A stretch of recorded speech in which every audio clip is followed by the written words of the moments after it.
bom dia a todos.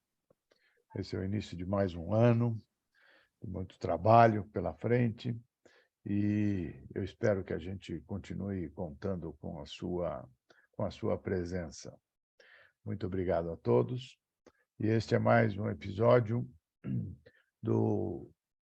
de carreiras não lineares e o turnaround pessoal. Resgatando um pouquinho como terminamos o ano passado, a gente vem numa sequência de episódios falando dessa necessidade que todos temos de renovar as nossas carreiras, de renovar os nossos propósitos, de construir novas formas de prestar o nosso serviço, o nosso conhecimento e a nossa experiência para a sociedade, para a nossa comunidade e para o meio empresarial de onde a gente trabalha e onde a gente construiu a nossa carreira. Dentro dessa proposta de fazer esse turnaround, usando ferramentas do design thinking, que se usa mais tradicionalmente aí para a inovação e para a criação de novos negócios, a gente pode e deve também fazer isso pensando nas nossas carreiras. O primeiro passo, que a gente já transcorreu ele, temos diversos episódios que tratam disso, é do autoconhecimento. Então, o ponto de partida fundamental é a gente saber muito bem o que a gente quer fazer da vida, onde que a gente é bom, o que nos prende nessa carreira profissional e como que a gente pode combinar tudo isso para conseguir ter e manter uma vida constante de trabalho, gratificante e que também leve a gente a ter uma vida econômica mais produtiva e mais longeva. Muito bem. Baseado nesse autoconhecimento, então nós estamos agora na parte de como é que o que a gente vai fazer, né? Como que a gente vai se colocar nessas oportunidades ou nessas carreiras não lineares, nessas carreiras múltiplas que se apresentam hoje para a gente. Então, a gente falou no último episódio, falamos de como criar ou como pensar no que a gente vai fazer, né? Utilizando essa ferramenta do Design Thinking. Tá? E a gente falou do problema, a gente falou da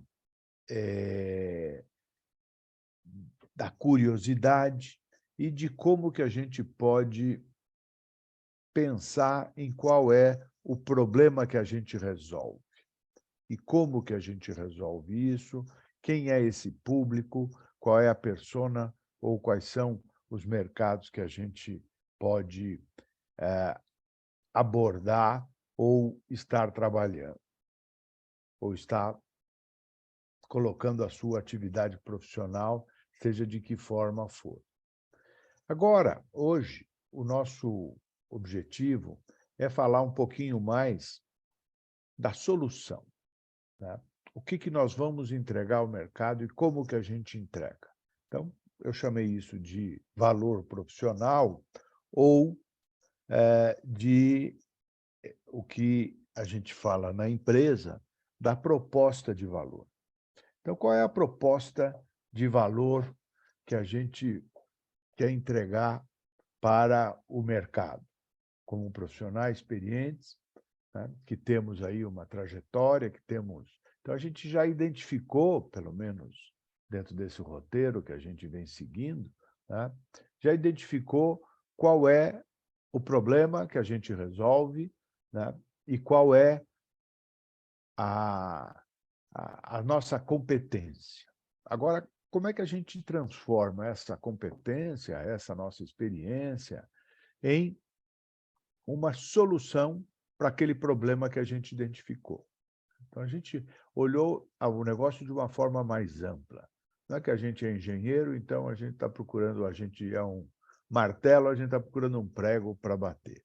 Não, a gente tem que pensar muito mais amplamente. Quando a gente vai falar da solução, né, a gente tem que, evidentemente, estar focado naquele problema que a gente identificou que a gente pode resolver.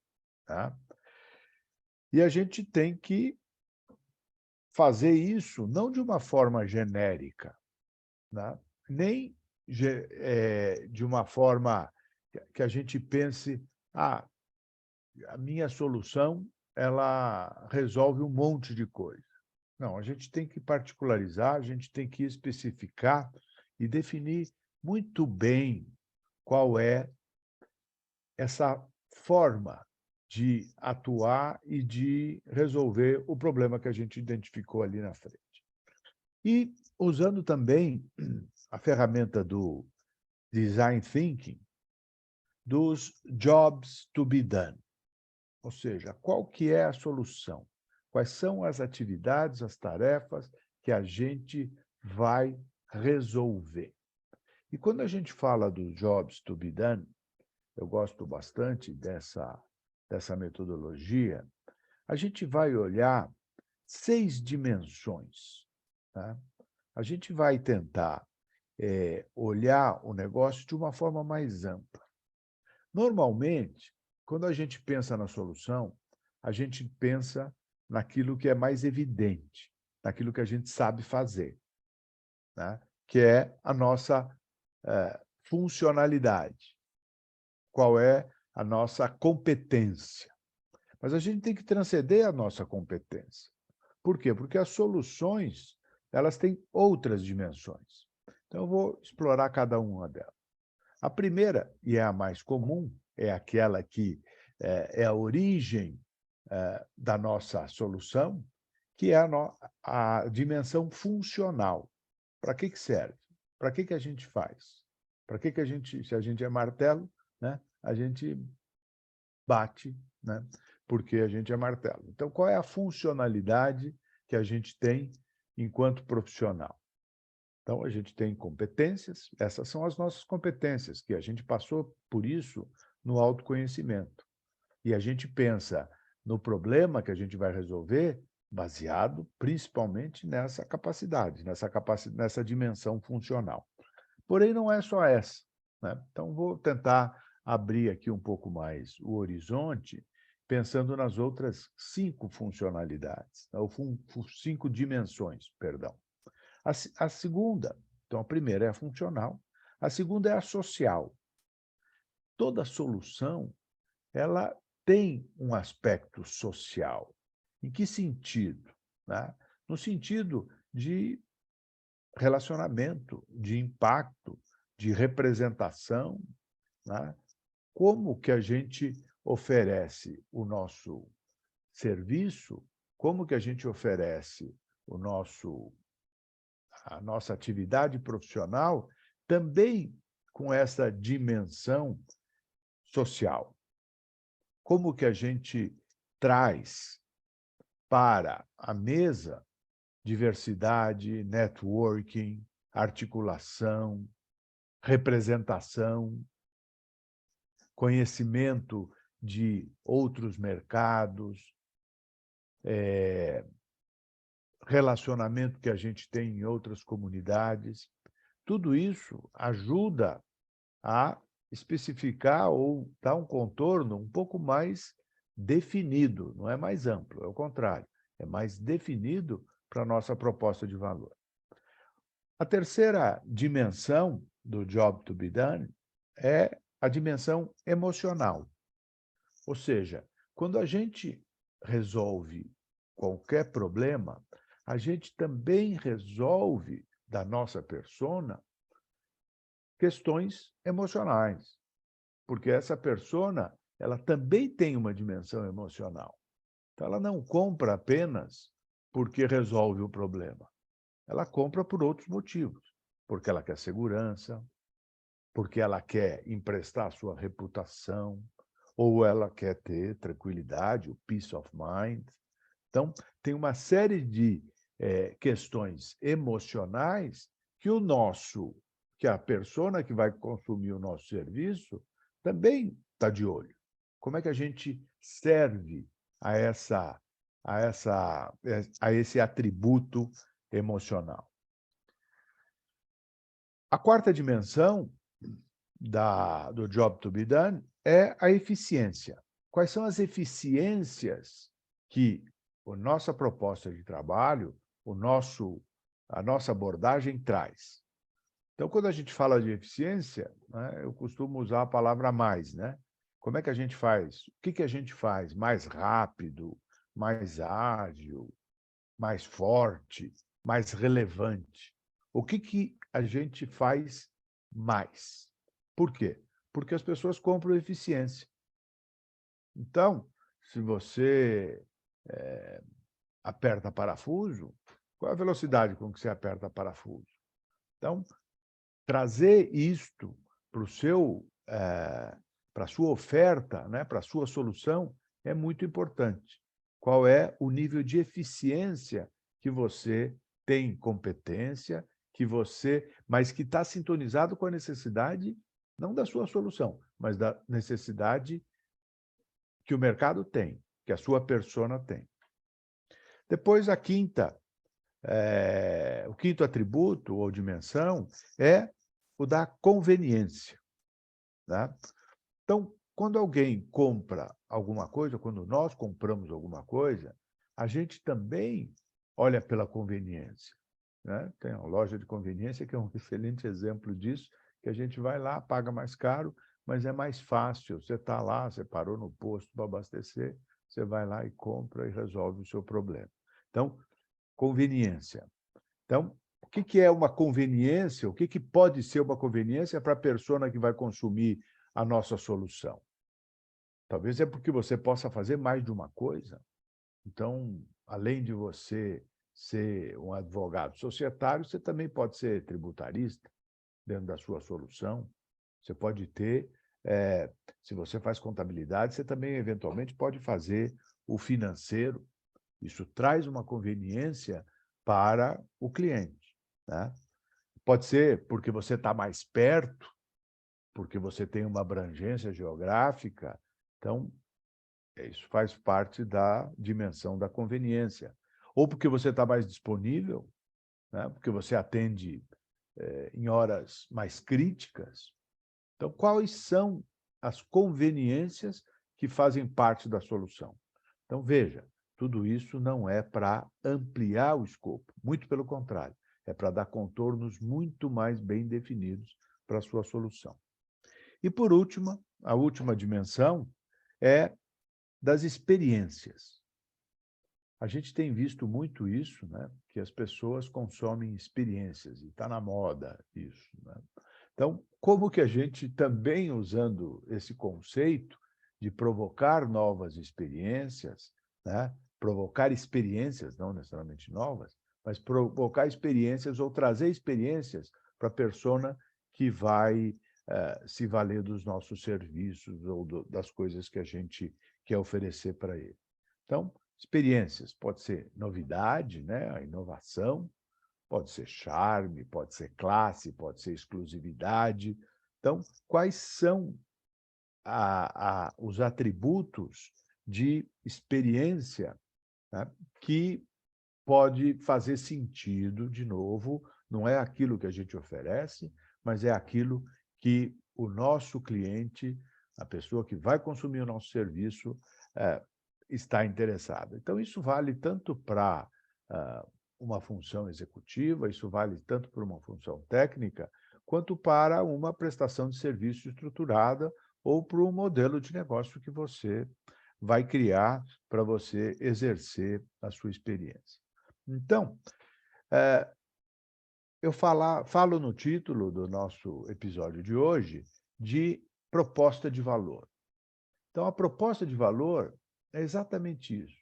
É quais são os atributos, né, dentro dessa metodologia ágil, dos jobs to be done, que a gente pode identificar para se tornar mais relevante, mais específico e atender melhor a necessidade da nossa audiência, aí, do nosso público que a gente quer prestar serviço.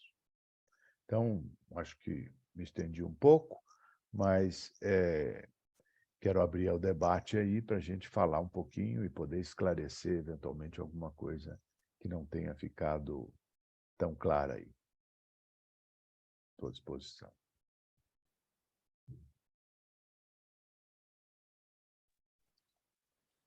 Bom dia, Fernando. Fala, Juliana. Não, na verdade, bom dia. Eu ia perguntar, eu comecei a anotar tardiamente, e como não tem um material, eu queria que você só voltasse e falasse só o título de cada atributo que você mencionou. Tá, então, os job to be done são as dimensões dele, né? Que você tem que pesquisar quais são as coisas que você vai entregar na sua solução. Primeiro, dimensão funcional. Tá. Ou seja, para que serve, né? O que ele faz, né? Qual é a sua ferramenta, faz o quê? Principal. Você faz o quê? Segundo, social, que tem a ver com o impacto das pessoas, o que elas têm como demandas sociais. Depois, emocionais. Depois, de eficiências. Que é o que você faz mais. É o que você falou, faz né? mais. Mais rápido. O que você faz mais rápido, mais forte, mais relevante, mais... Depois, conveniências. Sim. Aí o restante eu já anotei. E a E experiência, né? experiências. Isso. Exatamente. Obrigada. Quem que ia falar? O Guilherme? Isso. Eu queria focar muito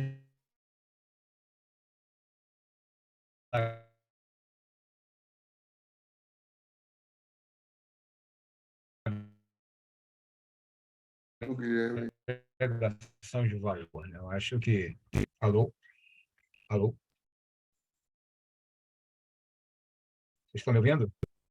Voltou, Guilherme. Deu uma travada quando você começou a falar. Ah, tá. Então, vou repetir aqui. Eu acho que a agregação de valor e experiência, elas são muito comuns. São muito afins, aliás. À medida que, mesmo eu sendo um profissional que tem foco numa área, se eu fizer uma parceria, não preciso fazer uma sociedade, mas se eu fizer uma parceria, eu oferecer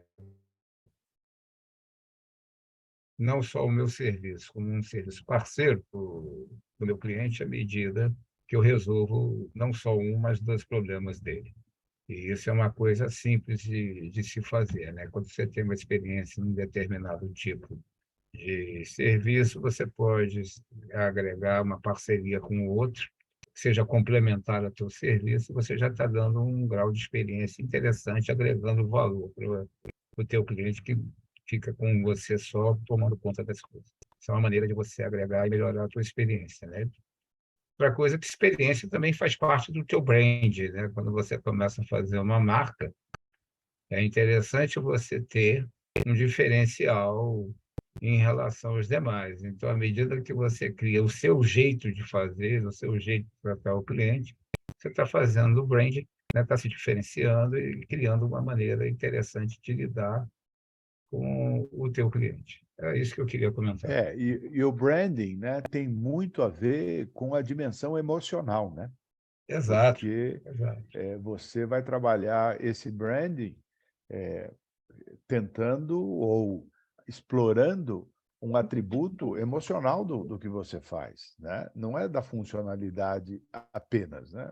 A funcionalidade Não, tem muitas opções de oferta, né? Provavelmente, né? Exato. E o brand é justamente essa parte, né, que diferencia pelo intangível, né? Porque a pessoa não espera aquilo e, quando recebe, ela fideliza, porque se você tiver um trabalho bom de fazer uma excelente experiência, ele te procura pela experiência. Então, o preço passa a ser secundário, entendeu? Eu diria exatamente, talvez a dimensão funcional é a única tangível, né? As outras todas são intangíveis, né? As outras todas são formas que o outro percebe, né? Porque ninguém compra nada pela solução em si, né? Todo mundo compra. Exato. Então, toda compra ela começa pela emoção, depois a gente justifica pela razão. Então, tendo uma boa experiência inicial, né,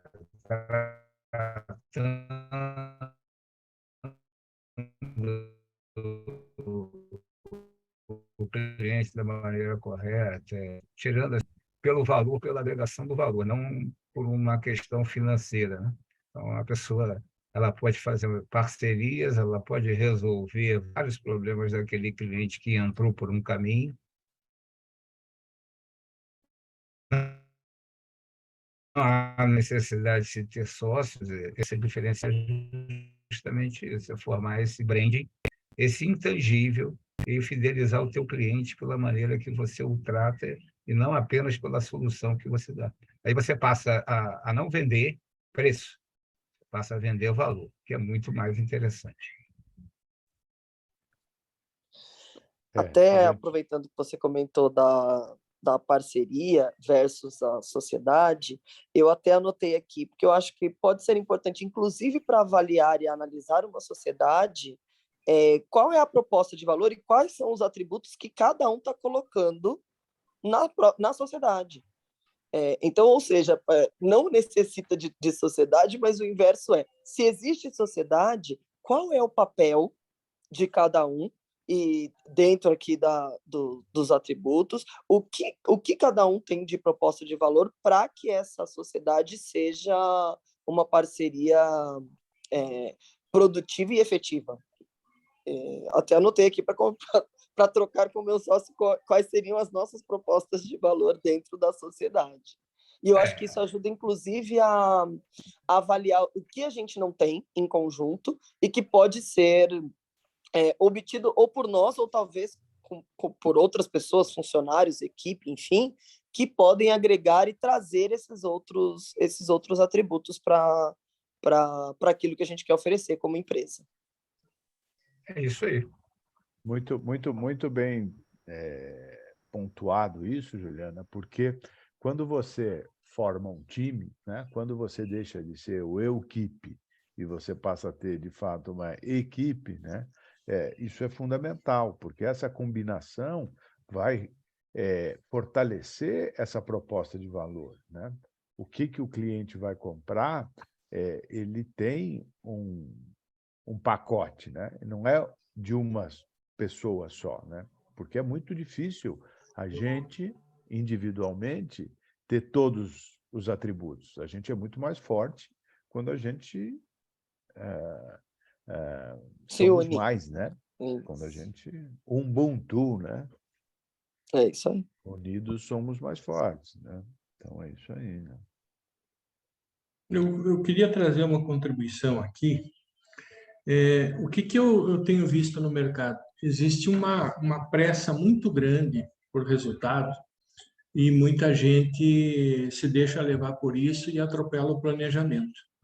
Então, quando a gente vê essas dimensões, fica muito claro a necessidade do planejamento para que você possa se questionar e trazer as respostas para essas dimensões, que é onde você se situa, e talvez observar teus pontos fracos, né, os pontos fracos da gente, nessa autoanálise e dizer assim, puxa vida, eu preciso desenvolver mais essa dimensão ou aquela dimensão. E através do planejamento você consegue ver isso, enxergar, mensurar e colocar em prática, né? Uma experiência muito interessante de branding, onde que o produto que está em questão é um produto de alto valor agregado e, ao mesmo tempo, alto preço, que é o trabalho que a Mitsubishi faz com os clientes dela, quando faz aquelas experiências de fazer um mini rally somente com o pessoal que tem carro da marca, se inscreve na concessionária e vai participar. E ali eles fazem uma série de ações que envolvem o cliente, né?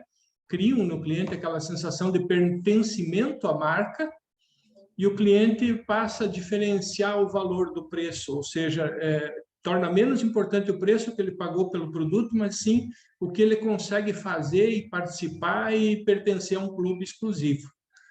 Então, realmente vem bem de encontro aqui isso tudo que você trouxe para nós hoje, Fernando. Eu evitei trazer exemplos, né, de produtos ou de marcas, porque nós estamos falando do profissional, né? E como é que ele atua, né? Mas tem dezenas, exatamente isso, né? Ou seja, essas dimensões é o que o marketing trabalha, né? É o que a proposta de valor de um novo negócio, ela tem que abordar essas dimensões. Então, isso é bem tradicional mesmo, né? Na forma de você construir o valor da sua marca, como disse o Guilherme, né? E como você está trazendo, né? De diferenciação, né? Então, é exatamente isso, né? Ou seja, não é a generalização, não é eu faço mais, eu faço um genérico. Não, eu faço a coisa específica, eu faço o rally que você falou, né? Específico, fechado para clientes, né? Isso é uma proposta de que você traz o quê? A questão emocional, né? Você traz a questão social, você traz a questão da experiência, né? É sensacional, né? Porque você vai é, é, se diferenciando, né? No fundo, é a estratégia de diferenciação. Quando você está fazendo um turnaround pessoal, né, você está saindo do corporativo, ou está se reinventando, ou criando uma nova trilha, é muito importante também você tentar fazer a sua marca pessoal. Eu acho que hoje em dia, redes sociais, com esse mundo mais conectado, né, com a tua possibilidade de utilizar um canal,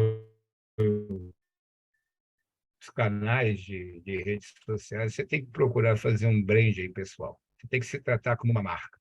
Porque à medida que você ganha força com a sua marca pessoal, as pessoas passam a procurar você. Então, é muito importante você ter essa visão também de formação de marca. Não é só uma empresa que precisa ter marca, né?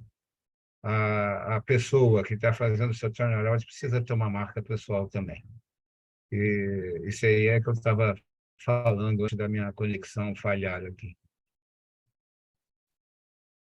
É isso sim, é isso mesmo.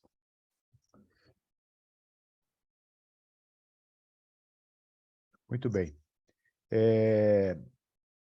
Encerraremos agora a gravação e ela vai ficar disponível logo mais no nosso canal do YouTube. Por favor, assistam, deem um like e compartilhem esses nossos episódios. Muito obrigado e bom dia.